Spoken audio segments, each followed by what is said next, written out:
네, 제가 지금 들고 있는 책은 이런 제목입니다. 제가 김용삼 기자가 쓴 책입니다.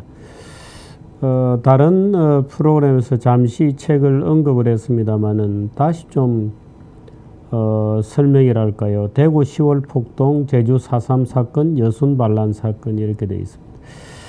대구 10월 폭동은 정말 격렬한 폭동이었습니다. 그 다음 시간 순서대로 이렇게 되어 있습니다만은 이 폭동 반란 3종 세트다 이렇게 썼습니다. 김용선 기자는 이 머리말에서 1946년의 대구 10월 1일 폭동, 48년의 제주 4.3 폭동, 같은 해 국군 제14연대, 이른바 여수 순천 지역에 있던 14연대의 반란, 여순 반란 사건이 이렇게 되어 있습니다. 이 사건들은 궁극적으로는 해방정국에서 남한 사회를 공산화하기 위해 좌익과 공산당이 일으킨 대사건이다. 그런데 어찌된 영문인지 최근 들어서 사건의 명칭에서 폭동, 반란 등의 용어가 사라지고 그 의미조차 애매모호하고 불분명한 11구 사건이니 4.3 사건이라는 명칭으로 세탁되었다. 사실 제주 4.3도 남로당의 반란 폭동이었습니다. 폭동. 불행인지 다행인지 반란 세력들은 자신들의 행위를 정당화하기 위해 너무나 많은 증거들을 남겨놓았다. 그중 한 가지가 반란이 발생한 다음 날 여수를 점령한 반란군과 반란에 합세한 좌익들이 인민대회에서 채택한 혁명과업 6개항이다. 내용은 이렇다. 오늘부터 인민위원회는 여수지구 행정기관을 접수한다. 이게 여순 반란이죠. 우리는 유일하며 통일된 민족적 정부인 조선인민공화국을 보위하고 충성할 것을 맹세한다. 우리는 조국을 미제국주의의 통째로 팔아먹으려는 이승만 분단 정권의 분쇄를 맹세한다. 4. 무상몰수 무상분배에 의한 민주적인 토지개혁을 실시한다. 5. 미제국주의를 위해 한국을 식민화하려는 현존하는 비민주적인 법령을 철폐한다. 6. 모든 친일민족 반역자와 악질경찰관 등을 철저히 차단한다. 대개 이렇게 가고 있습니다. 이 김용삼 기자는 해방정국에서 남한 사회를 공산화하기 위해 일으킨 좌익들의 참혹한 폭동 반란 3종 세트다 이렇게 얘기하고 있습니다. 대구 10월 폭동, 10월 1일 날 폭동이 일어나서 걷잡을 수 없이 확산되었고요. 칠곡, 경산, 대구 주변으로 해서 그 다음 태백산맥을 넘어서 영월, 영해, 영덕 이런 바닷가 지역까지 그 당시에는 글게나 읽었다면 모조리 좌익이었습니다. 그러나 지금과 같은 좌익이었다 이렇게 보면 곤란합니다. 그 당시에는 대부분이 좌익이었습니다. 해방이 되고 식민지가 물러갔을 때 남겨진 이념의 공백지대 위에서 소위 시장경제체제나 자본주의나 또는 자유민주주의라고 하는 단어들은 도저히 어디 바늘 하나 꼽을 수 있는 공간 자체가 지적으로 허락되지를 않았습니다. 식민지가 끝났을 때 남한사회 그나마 중학교라도 좀 졸업했다 하는 사람들의 상당 부분은 좌익에 경도되었죠. 그때의 좌익은 예를 들어 사회주의다, 자본주의다, 시장경제다, 전체주의다, 자유다, 인민주의다 하는 그런 이념적 어떤 구분 위에서 나는 사회주의를 선택한다 이런 게 아니었어요.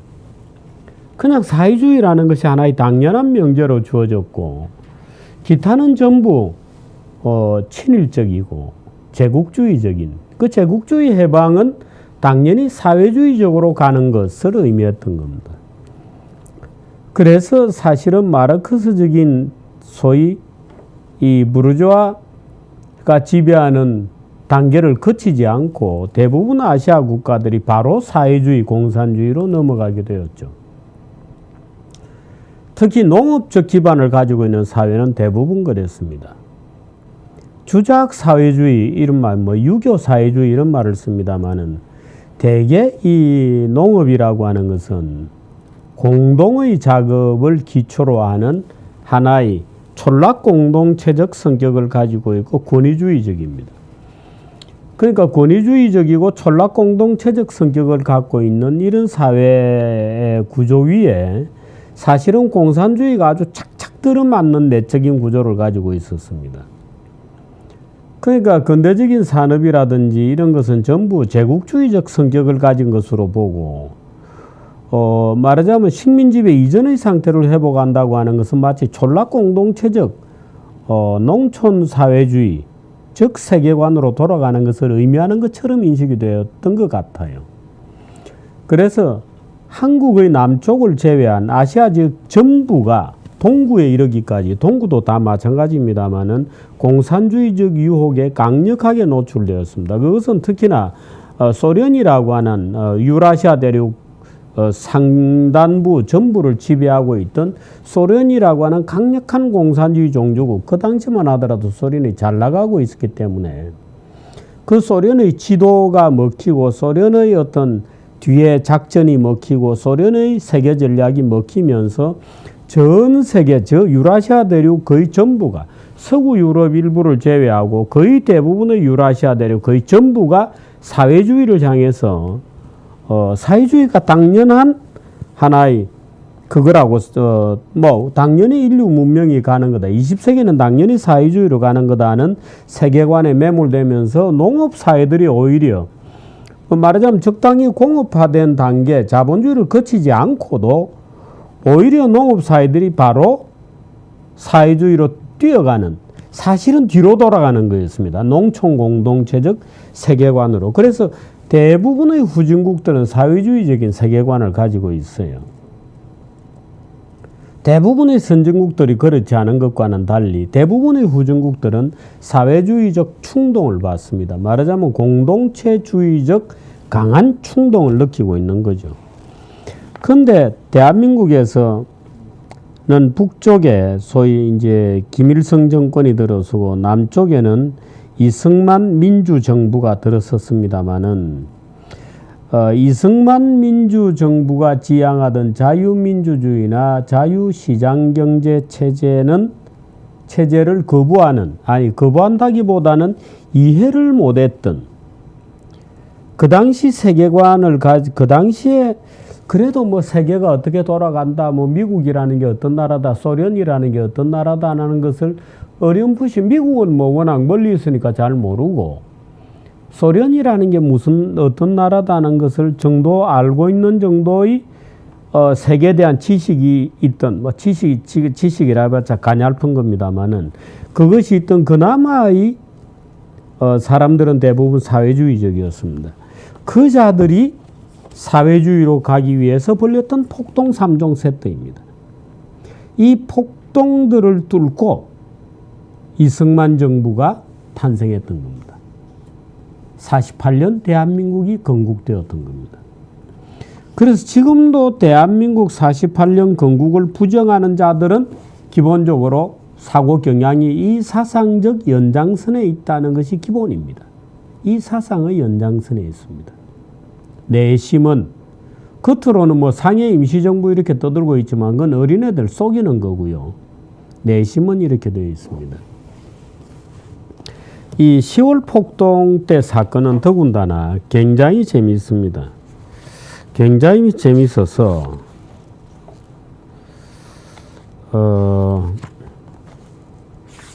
그날 대구로 번진 총파업, 공산당 쌀 시체데모라는 챕터가 있습니다.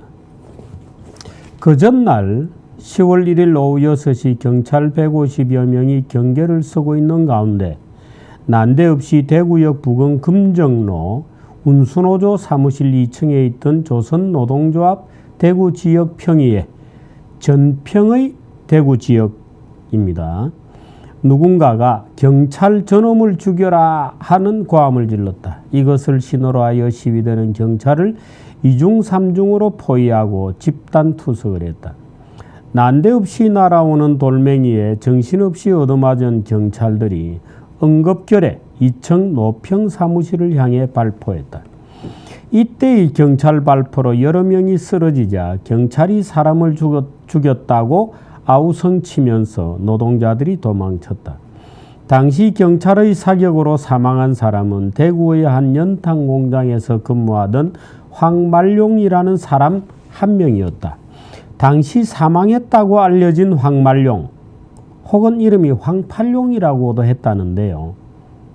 이라는 사람의 신원이 나중에도 확인되지 않아 과연 그가 사망했는지조차 확실치는 않다. 다음 날인 10월 1일 오전 8시 흰 마스크와 가운을 착용한 대구의대, 현재 경북대 의대입니다. 학생회장 최무학과 의대생들이 시체를 떠매고 시위대의 선두에 섰다. 소위 시체 데모가 등장한 것이다. 미리 준비한 듯 흰 마스크에 실습용 가운을 걸친 의료인 차림의 학생들이 들것에 시체를 싣고 앞서 나가면서 경찰이 총으로 쏴 죽인 시체라고 구호를 외쳤다. 이 충격적인 뉴스는 호소력을 발휘했다. 지나가던 행인들까지 순식간에 흥분하여 시위대가 계속 불어났다. 대구에서의 시체 데모는 공산당식 선전선동의 백미에 해당하는 셈인데, 문제는 경찰 총격으로 사망했다고 대구 의대생들이 들고 나온 시체는 전날 사망했다는 황말룡의 시체가 아니었다. 콜레라로 사망한, 당시 콜레라가 아주 창궐했다 그래요. 콜레라로 사망한 행여 환자 시체를 의과대학에서 실습용으로 보관하고 있었는데 여러 구를, 이것을 밤새 소독약으로 닦아낸 다음에 들고 나온 것이다. 더욱 충격적인 정원도 있다. 김계철이라는 자는 대구 사범학교 출신으로 10월 폭동에 가담했다가, 이 폭동입니다, 월북했으나 공산주의의 실상에 절망하여 중국으로 탈출한 다음 1994년 한국으로 귀환했다. 참 이런 귀한 자를 환영을 해야 됩니까? 환영하십시다. 그의 증언에 의하면 1949년 9월 하순 한 선배가 김계철에게 쪽지를 봉투에 넣어주면서, 이 김계철 본인입니다, 대구의대 학생대표에게 갖다 주라고 했다. 김계철은 봉투를 들고 가다 쪽지를 펴보았다. 시체 내구를 준비하라로 시작되는 메모였다. 쪽지를 받은 학생대표는 읽어보더니 옆에 있는 학생에게 되는가? 라고 물었다. 그 학생이 김군을 데리고 해부실로 가더니 약물에 담겨있는 시체와 붕대에 감겨있는 송장들을 보여주면서 본대로 전하라고 했다. 바로 이 시체가 대구 시위에 등장한 것이다. 경찰총에 맞아 사망한 것으로 둔갑된 사체는 공산당들에게 선전선동의 결정적 도구가 되었고, 흥분한 시위대의 군중심리는 걷잡을 수 없는 사태를 야기했다. 노조와 인민위원회 등 주동분자들이 유언비어를 퍼뜨리며 대구의대를 중심으로 대구 사범대, 농대, 각 중학교 학생들을 선동하여 약 400여 명의 동조자를 교탄했다. 흥분한 학생들은 미군정이 대구 시민을 학살할 계획을 세우고 있으니 봉기하라는 성토문을 낭독하고 학교에서 몰려나와 시가행진을 벌였다. 오전 10시 15,000명으로 불어난 시위대가 폭도하여 대구경찰서 앞으로 몰려왔다. 시체 한 구가 시민과 학생 수만 명을 단숨에 폭도로 돌변시킨 것이다. 이 사건은, 대구 폭동은 박정희 대통령의 친형이었던 박상희가 주모자급입니다.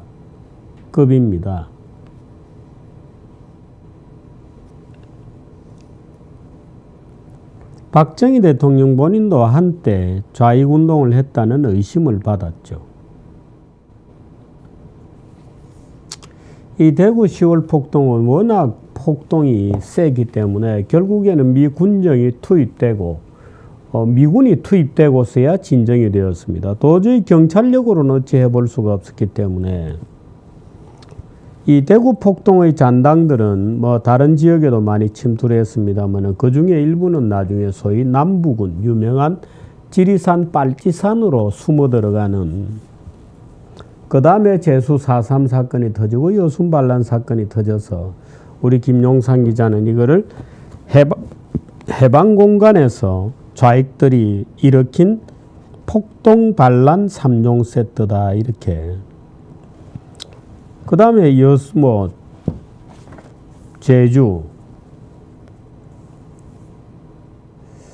제주도는 좀 특이합니다. 굉장히 배타적이고 지금은 뭐 많이 나아졌다고 봐야 되겠죠. 지금은 뭐 중국인들까지 다 들어가는 정도니까 길거리 가다 보면 중국말만 들리는 정도라고 하니까요. 여순반란 사건은 군대에 파고든 좌익들이 일으킨 폭동 3종 세트입니다.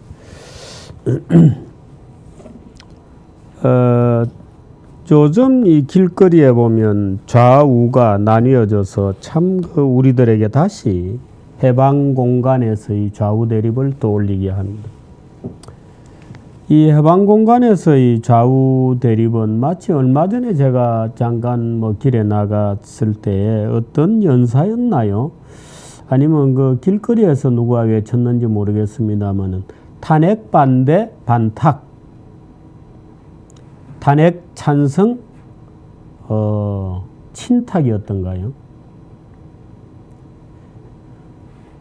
반탁운동이다 이렇게 얘기를 해서 소위 이 역사성, 좌우 대립의 역사성을 저에게 다시 환기시켜주는 그런 일이 있었습니다만은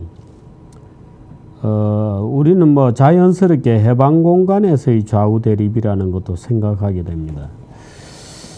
그래서 오늘 문득 아침에 출근하자마자 해방전후사의 재인식이라는 책이 있습니다. 이 책은 잘 읽는가 하고 제 서가에서 해방전후사의 재인식 1권, 2권이 있습니다. 이 책입니다. 해방전후사의 재인식 1권, 이건 2권입니다. 꽤 이제 분량들이 되는 그런 책들입니다. 이 해방전후사의 재인식이라고 하는 제목은 해방전후사의 인식이라고 하는 책에 대한 안티테제로 재인식 이런 제목을 붙인 책입니다. 박지양, 김철, 김일영, 이영훈 교수가 엮고 많은 필자들이 이 본인들도 다 글이 있습니다만은 주익종 일본인들도 있습니다. 소정희, 신명직, 신영기, 에거트 카터 미국 한국학 연구소장도 있고요. 우정은, 유영익, 이만갑 등등, 이영훈 서울대 경제학 교수 등등 많은 분들이 필진으로 들어가 있는 해방전후사의 재인식, 해방전후사의 인식이라는 책에 대한 안티테제로 나와 있습니다. 이 해방전후사의 인식이라는 책은 저희들이 학교 하여튼 80년대 초에 해방전후사의 인식이라는 책, 또 그 전에 또 8억인가의 대화, 이런 책들은 소위 좌파 운동권으로 가는 교양받는데 아주 기본 텍스트요, 필수적인 교과서였습니다. 이 해방전후사의 인식이라는 책은 노무현 대통령이 되고 난 다음에 서가에 가장 잘 보이는 자리에 꼽혀 있다는 책이고, 이 노무현의 세계관을 결정한 노무현 대통령은 원래 운동권이 아니었습니다. 근데 뒤늦게 운동권이 되어서 밤새는 줄 모르고 운동권을 했던 사람입니다. 이 노무현의 세계관은 이렇습니다. 우리나라 역사는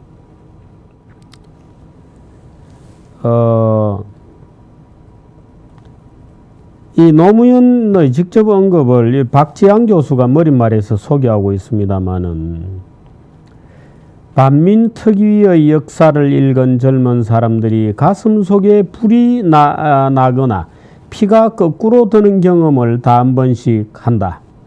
그 시대를 거꾸로 살아온 사람들이 득세하는 역사. 우리 현대사는 기회주의가 득세하고 정의가 패배했다는 식으로 노무현이 평가를 했댔습니다. 그때가 2000년도 초반입니다. 벌써 10여 년 전이죠. 그래서 노무현 대통령의 그런 말을 듣고 도저히 박지양, 김철, 김일영, 이영훈 교수가 참을 수가 없어서 해방전후사의 인식에 대응하는 해방전후사의 재인식이라는 책을 쓰게 되었노라고 쓰고 있습니다. 근데 지금도 우리나라 좌익, 지금 뭐 촛불도 마찬가지입니다만은 촛불 시위를 나가거나 지지하거나 또는 일반적으로 촛불 시위나 대통령 탄핵이 되어야 된다고 생각하는 무비판적인 대중들은 지금 이렇게 생각하고 있습니다. 마치 정의가 실현이 되어야 된다. 그게 박근혜 탄핵이 되는 게 정의가 실현되는 거다. 최순실이가 국정을 농단하고 박근혜는 무능하게 대통령이라는 직위를 최순실에게 빌려주었기 때문에 박근혜 대통령은 탄핵되어야 한다. 그게 민주주의를 회복하는 길이다. 그래서 탄핵이야말로 민주주의를 회복하고 정의가 실현되는 그런 프로세스인 것이다라고 지금 굳게 믿고 있는 겁니다. 그러니까 우리나라 언론들의 집중적인 거짓말 보도 공세가 일반 대중들에게는 그 탄핵이야말로 민주주의를 실현하고 정의가 관철되며 일반 민중들이 독재 권력에 저항하는 또는 무능한 권력자를 교체하려고 하는 소위 민주공화국의 기본 가치가 실현되는 프로세스라고 굳게 믿고 있는 겁니다. 그러니까 그런 애들은 태극기 집회에 나오는 사람들은 부정의하고 정의의 눈을 감고 있고 반민주적이며 그저 전통주의적인 말하자면 민주주의에 대해서 뭘 모르는 사람들이다. 우리가 지적으로 우월하다. 이제 이런 생각을 어린애들은 하는 거죠. 근데 이 해방전후사의 인식이라는 책도 바로 그런 선에 있습니다. 우리나라 역사는 사회주의로 갔어야 옳다. 사회주의로 갔어야 옳다. 자본주의로 간 것은 잘못되었다. 제조업으로 산업화된 것은 잘못되었다. 농업사회로 갔었어야 된다. 이렇게 생각하는 겁니다. 만일에 우리가 자본주의로 간 것은 오류다. 공산주의로 갔어야 된다. 이렇게 이제 생각하는 거죠. 만일에 미국의 6.25 전쟁 개입이 없었으면 벌써 통일되고 대한민국은 굉장히 그럴듯한 나라가 되어 있었을 것이다. 근데 미국의 미자본주의가 군대를 끌고 들어와서 해방전쟁을 방해한 것이다. 라는 세계관을 가지고 있는 것이죠. 그러니까 그 사람들한테는 현실의 번영을 아무리 설명을 해줘도 이해를 못하는 겁니다. 얘들 머리로는 그게 이해가 안 되는 겁니다. 왜? 현실의 번영은 존재하는 번영이고 그거는 가지 않았던 길이기 때문에 그 길로 갔어도 지금 번영했을 것이다라고 착각하는 것이죠.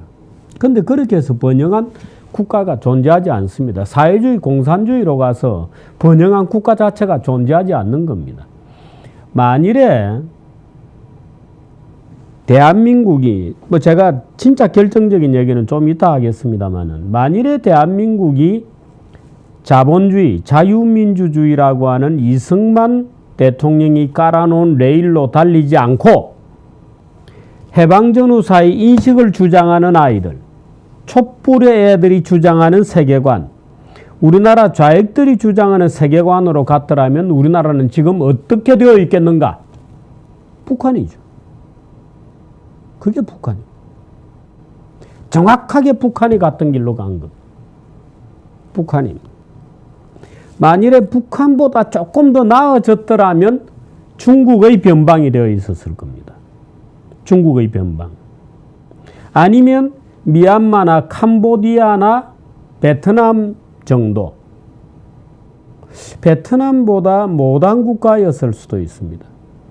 그 당시 필리핀이 우리보다 훨씬 잘 살았더라는 것을 감안하면 지금 필리핀보다 훨씬 못 사는 베트남 정도도 안 되는, 베트남은 굶어 죽지는 않습니다. 워낙 쌀 농작이 좋기 때문에 아마 인구로 따져도 지금 남한 인구만 해도 5천만 명입니다만은 아마 통일되지 그 남쪽에 대한민국이 태어나지 않고 조선인민민주주의 공화국으로 되었더라면 지금 아마 전체 인구도 4천만 명 정도 넘지 않았을 겁니다. 남북한 다 합쳐서. 가난이 아주 구조화되었을 거고 때만 되면 가난과 기아가 덮쳤을 겁니다. 굶주림과 가난이 아주 떼국물처럼 흐르고 있었을 겁니다. 지금의 캄보디아 수준을 결코 넘지 못했을 것이고 어떤 형태로건 캄보디아의 킬링필드라든지 예를 들어서 중국의 소위 문화혁명 같은 정말 무자비한, 지금 문재인이라는 분의 입에서 계속 그런 얘기가 나오잖아요. 안희정도 지금 오늘 그런 얘기를 했어요. 뭐 쓸어버려야 한다 이런 얘기를 했습니다. 그러니까 안희정 본인도 지금 무심결에 나온 얘기죠. 이때까지 보수인 것처럼 코스프레를 잘 해오다가 호남에 가서 뭔가 호남 분위기에 맞추면서 얘기를 하다가 말하자면 뭐 쓸어버려야 한다 이런 표현을 오늘 했는데요. 불쑥 튀어나온 거죠. 무엇을 쓸어버려야 한다고 하는 것인지는 제가 잘 모르겠습니다. 근데 만일에 그 길로 갔더라면 대한민국은 어떻게 됐느냐. 정확하게 북한이 그것을 보여주는 것. 아니면 캄보디아의 킬링필드가 재현이 되었거나 아니면 중국의 일부가 되었거나 아니면 글쎄요. 그랬을 겁니다. 참으로 천만 위험한 건데 지금 해방전후사의 인식 또 촛불 시위의 연장선상에 있는 이런 사람들의 세계관은 10월 폭동이 요구하는 세계, 제주 4.3 사건이 요구했던 세계관, 여순 반란 사건이 요구했던 세계관으로 갔더라면 대한민국이 훨씬 행복하고 좋은 국가가 되었을 거라는 주장을 담고 있습니다. 바보이죠. 바보입니까? 바보들 아니고 저는 이 당시에 살았던 사람들을 이해를 합니다. 왜? 무지렁이 백성들이 뭘 알았겠습니까? 무지렁이 백성들이 뭘 알고 세계를 뭘 알았겠습니까? 당시에 유진호, 제가 정규제 TV에서 종종 얘기 드렸습니다만 당시에 재헌헌법을 만들었던 유진호 씨가 유진호 씨만 하더라도 기업이라는 걸 이해를 못했어요. 그래서 처음에 만들었던 재헌헌법에는 기업은 기본적으로 등 웬만한 기업은 국영기업으로 한다고 선언했어요. 민간기업을 본 적이 없으니까. 국영기업으로 한다. 기업을 민간인이 한다는 것 자체를 이해를 못했던 겁니다. 그게 어떻게 기업을 어떻게 민간인이 한다는 말이냐. 그러니까 국영기업 나라에 산다고 되어 있다. 무역에 대해서도 국영무역을 하고 특별한 경우에 국가가 어떤 개인들에게 허가해 줄 수 있답니다. 무역이 자유로 선언되어 있지 않습니다. 세금만 내면 누구든지 무역을 할 수 있다가 아니었어요. 무역도 국영무역이었습니다. 무역을 어떻게 개인이 하냐. 개인 대 개인이 어떻게 다른 나라의 물건을 수출하고 수입하고 이게 개인이 어떻게 그런 걸 한다는 말이지? 모르는 겁니다. 유진호라는 사람도. 그러니까 무역은 국영이었어요. 당연히 국가에서 무역을 열심히 해가지고 인민들을 먹여 살려야 된다. 이렇게 생각한 거죠. 그 무역은 국영이다. 그걸 나중에 이승만 대통령이 다 뜯어고치게 됩니다. 왜? 이승만 대통령은 전 세계를 다 아는 사람이거든요. 전 세계를 다 구경을 한 사람입니다. 그래서 미국에서도 최고의 지성인이었으니까 그 당시 미국에서 하버드 프린스턴을 나온 최고의 지성인이었거든요. 공산주의의 본질을 정확하게 깨달았던 사람입니다. 당시 미국인들이 미국에서 풍요롭게 자라서 공산주의가 뭔지 모르던 사람들에게까지 오히려 이승만 대통령이 공산주의 본질에 대해서 정확하게 설명을 해줬던 분이거든요. 이분이 대한민국을 구해 올린 겁니다. 이분이 대한민국은 자유민주주의와 시장경제 체제로 가야 한다라고 레일을 깔고 그 위에 대한민국이라는 열차를 올려놓고 거기에 기관차를 달아서 박정희 대통령이 내달렸던 거죠. 열심히 달렸던 겁니다. 거기 위에서. 그 레일을 깐 사람은 이승만 대통령이죠. 그런데 가장 중요한 것은 이런 겁니다. 그럼 얘들 주장을 따르면 얘들 주장은 이런 거거든요. 자, 보아라. 미군이 들어오지 않았으면 또 미군의 앞잡이였던 이승만의 경찰이 없었더라면 민중들은 다 공산주의를 원했다는 겁니다. 얘들 주장은 대구 폭동, 제주 4.3 사건, 여순 반란 사건 민중들이 원했다. 그런데 이승만이 짓밟았다. 그럴까요? 그럴까요? 턱도 없는 얘기입니다. 어떻게 턱도 없느냐? 6.25 전쟁이 터지지 않았습니까? 6.25 전쟁이라는 것은 무엇을 얘기하느냐?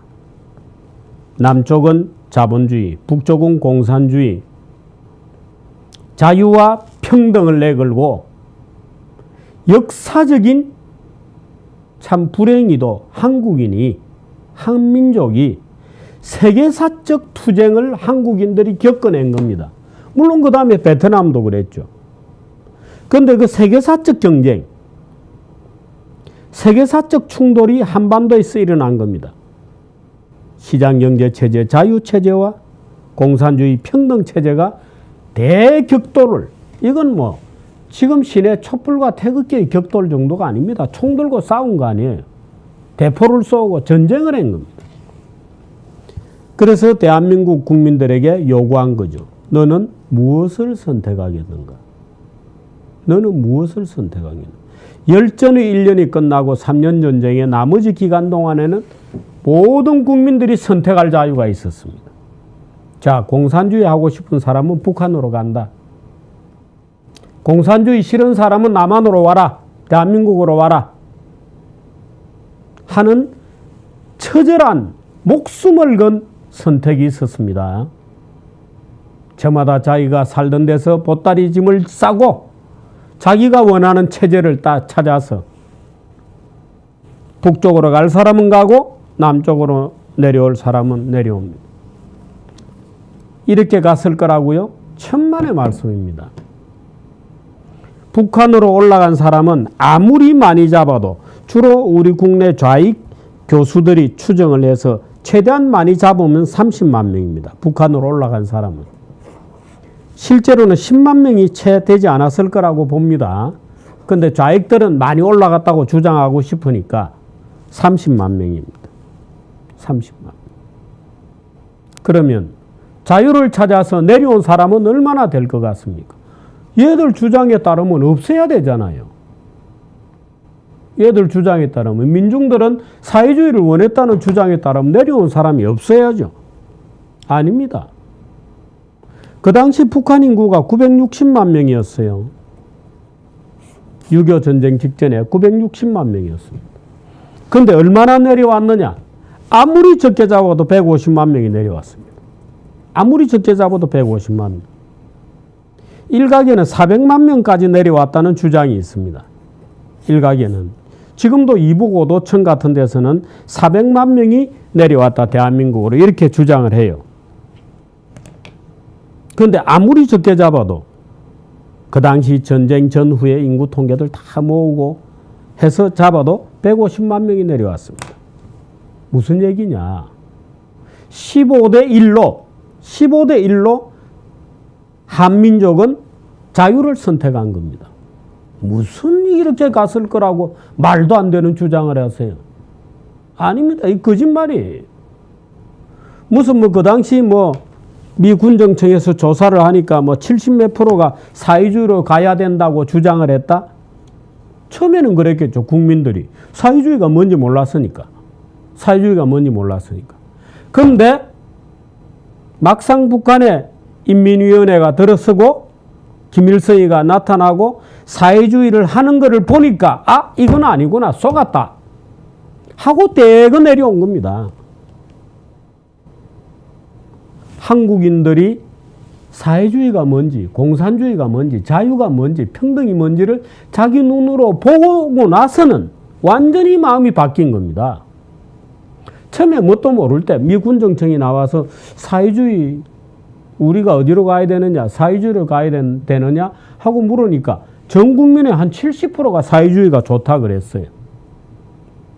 그래서 지금 좌익들이 이 주장을 하는 겁니다. 말하자면 미국과 이승만이 강제적으로 하지 않았더라면 사회주의로 갔을 것이다. 아닙니다. 택도 없는 얘기입니다. 6.25 전쟁이 나서 진짜로 선택할 수 있는 기회가 왔을 때 대한민국 국민들은 15대 1로 자유를 선택한 겁니다. 왜? 김일성 공산주의 정권이 딱 들어서 하는 거 보니까 아차 이거 아니구나. 이게 사회주의여서 하고 다 돌아선 겁니다. 다 돌아선 겁니다. 불과 5년 만에 해방되고 5년, 전쟁 나고 3년 지났을 때에는 15대 1로 목숨을 건 선택을 한 겁니다. 흥남부두 철수, 그건 영화에도 나오잖아요. 아차, 이거 아니구나, 속았다. 하고 살던 고향을 떠나서 남쪽으로 내려온 사람이 적어도 150만 명. 북쪽으로 올라간 사람들은 납북된 사람을 빼고 뭐 10만 명 정도. 15대 1로 한국인들은 자유를 선택했던 겁니다. 지금 이 풍요로운 가운데 젊은 애들은 또 농촌공동체적 사회주의적 경향성을 지금 보이기 시작하는 거죠. 그게 수구입니다. 그 수구인지 모르는 애들이 버글버글해진 거죠. 또 그 정교조가 그렇게 가르치거든요. 정교조가 그런 세계관을 가르칩니다.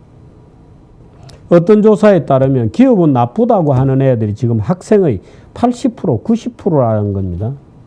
기업은 나쁜 존재다, 악한 존재다. 자동화 기업은 싫다. 80%, 90%. 이게 정교조 교육의 결과입니다. 정교조 교육의 결과예요. 참 큰일입니다.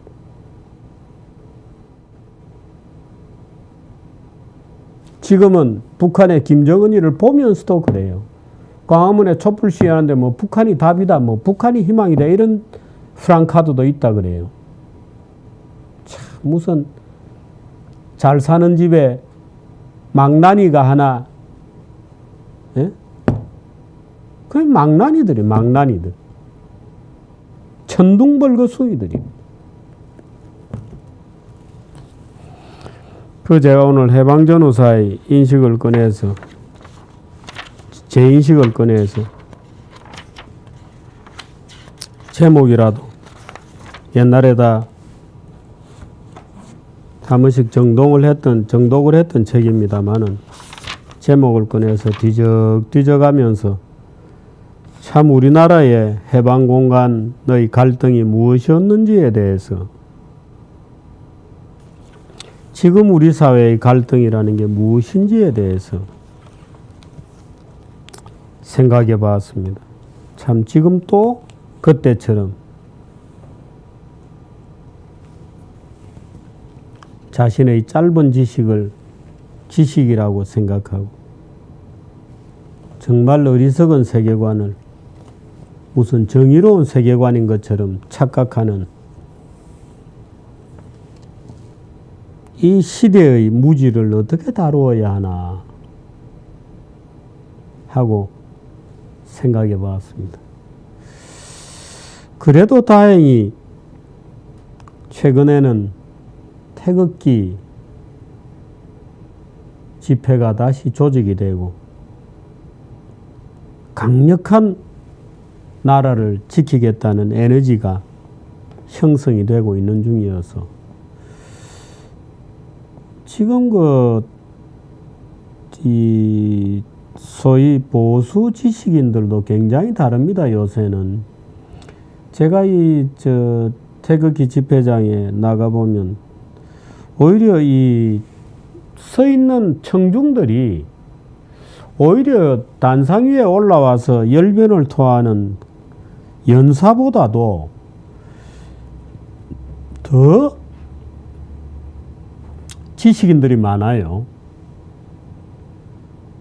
근데 이제 촛불 쪽에 있는 애들은 태극기 집회에 나가는 거는 무식한 아줌마들이 나간다. 이제 이렇게 생각하죠. 그렇게 이제 퍼뜨리고 있고 그렇게 생각합니다. 근데 그렇지 않습니다.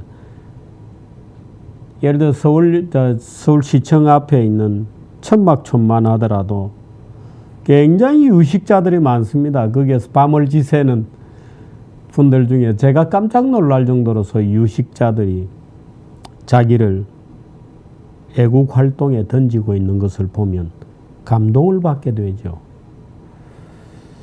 그렇습니다. 참 해방 공간이 생각날 정도로 또 세상이 어지러워지고 있습니다. 나라를 우리가 다시 지킬 수 있게 힘을 또 우리 정신이 더 분명해지도록 우리의 지성을 더 예리하게 다듬을 수 있기를 기도해 봅니다. 여기까지 하겠습니다.